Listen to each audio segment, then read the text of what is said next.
ओम शांति। भाग्य विधाता निराकार शिव पितांकर अमूल्य आत्मिक शालग्राम संतान मानंकु विश्व नवनिर्माण कार्य सहयोगी हेउथिबार शुभ अभिनंदन, सुप्रभात, सुस्वागतम।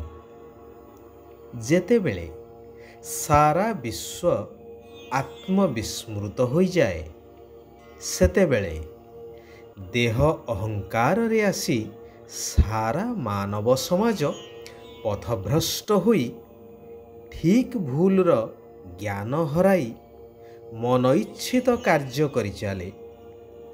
तथाकथित धर्मगुरु मानंकर शरणापन्न हुए किछि पाइबार आशारे बा समाजर प्रतिष्ठित हेबार उद्देश्य नहीं।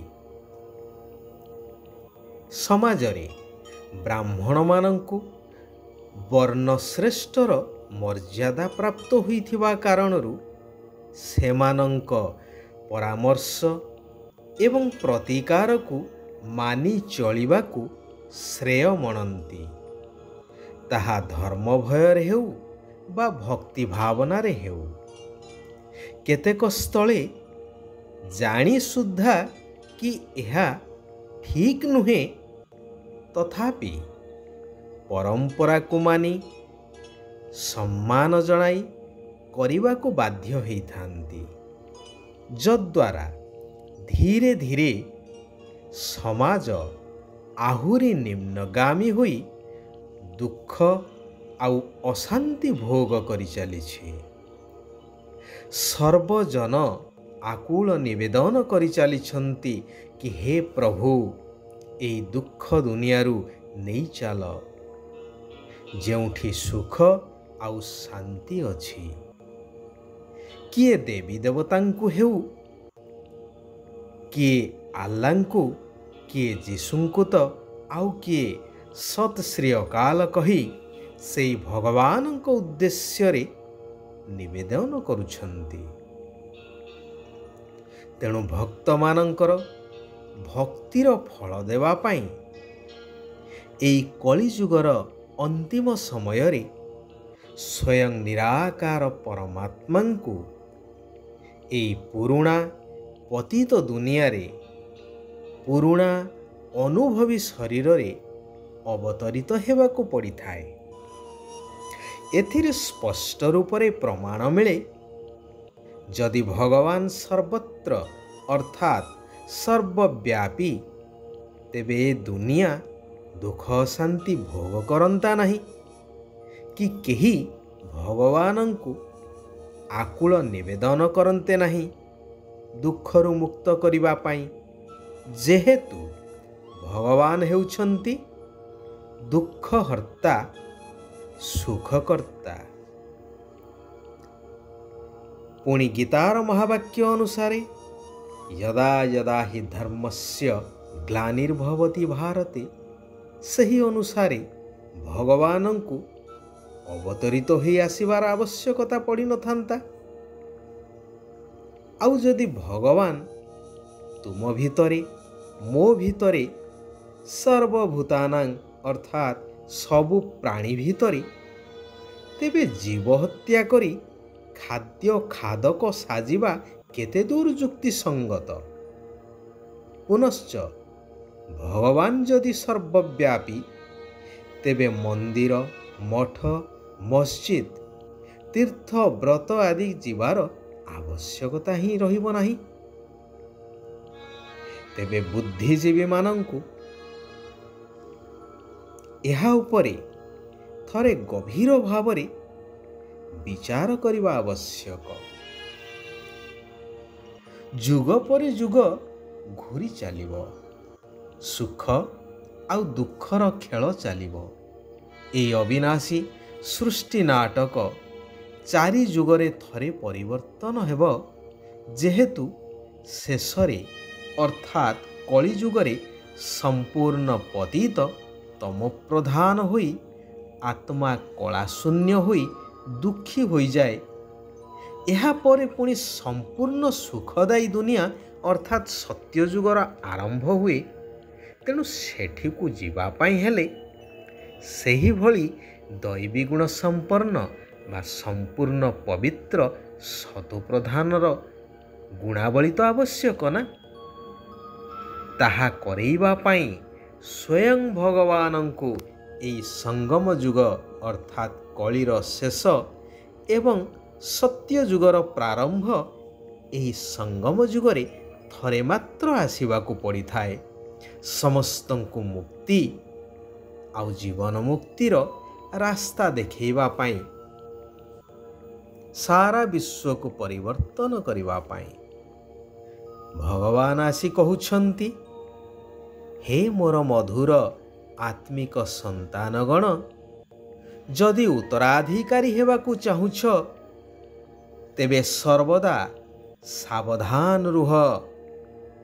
କୌଣସି ବି କାର୍ଯ୍ୟ ଶ୍ରୀମତ ବିରୁଦ୍ଧରେ ଅର୍ଥାତ୍ ଭଗବାନଙ୍କର ବର୍ତ୍ତମାନର ମହାବାକ୍ୟ ବିରୁଦ୍ଧରେ ନ ହେଉ।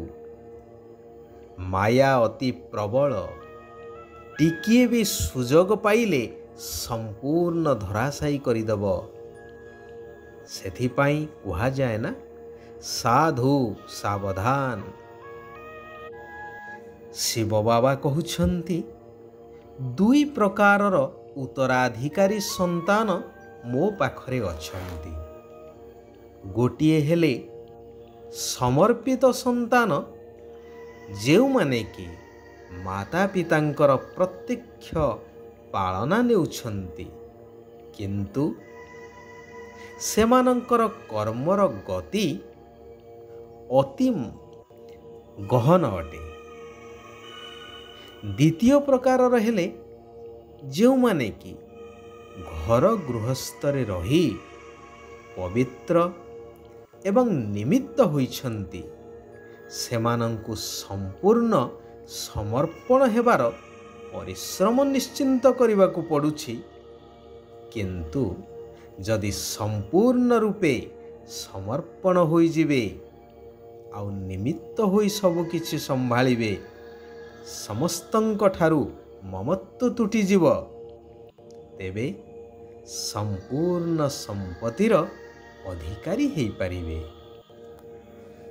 ସେଥିପାଇଁ ଶିବ ବାବା କହୁଛନ୍ତି, ବଞ୍ଚିଥାଉ ଥାଉ ଦେହ ସହିତ ସମସ୍ତଙ୍କ ଠାରୁ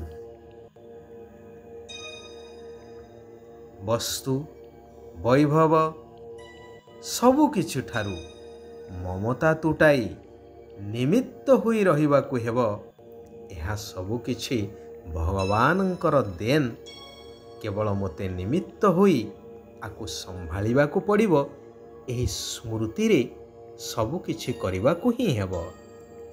ଶ୍ରେଷ୍ଠ କର୍ମ କରିବାକୁ ହେବ ଶ୍ରୀମତ ଆଧାରରେ।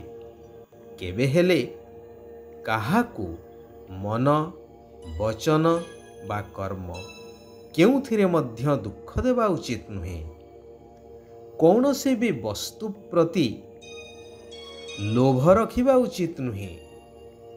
ନିଜକୁ ସର୍ବଦା ଚେକ୍ କରିବା ଦରକାର କି ମୋ ଭିତରେ କୌଣସି ବିକାର ବା ଅବଗୁଣ ନାହିଁ ତ।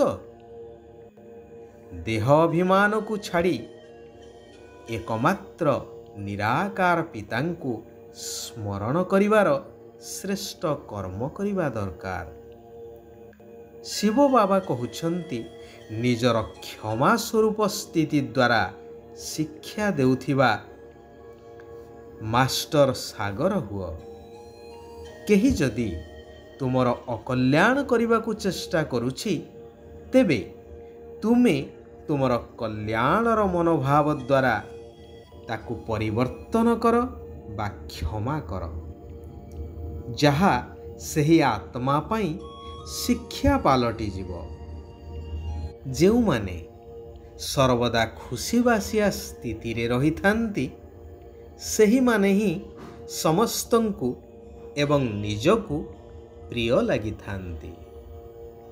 ଆଚ୍ଛା, ଆଜି ପାଇଁ ଏଇଠାରେ ଆମେମାନେ ବିରାମ ନେବା।